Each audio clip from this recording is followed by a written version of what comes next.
সাল্লু আলাল হাবিব সাল্লাল্লাহু তাআলা আলা মুহাম্মদ সাল্লাল্লাহু তাআলা আলাইহি ওয়া আলিহি ওয়াসাল্লাম।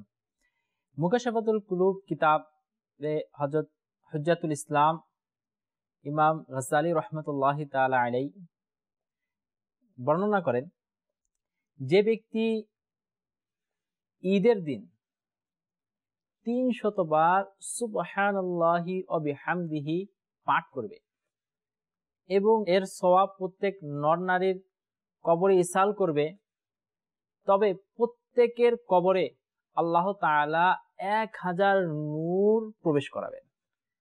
এবং যখন যে পাঠ করেছে এই ব্যক্তি ইন্তেকাল করবে, তখন তার কবরেই মহান আল্লাহ আযজা ওয়া জাল্লা 1000 নূর প্রবেশ করাবেন।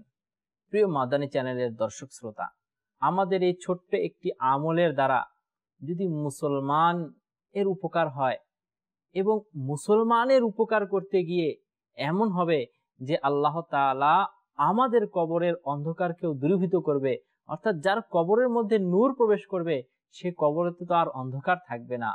তো প্রিয় ইসলামী ভাইরা, আমরা নিয়ত করে নেই ঈদের দিন আমরা এই তাসবিহ সুবহানাল্লাহি ওয়া বিহামদিহি অবশ্যই 300 বার পাঠ করে নেব ইনশাআল্লাহ আযজা ওয়া জাল। সাল্লু আলাল হাবিব সাল্লাল্লাহু তাআলা আলা মুহাম্মদ সাল্লাল্লাহু তাআলা আলাইহি ওয়াসাল্লাম।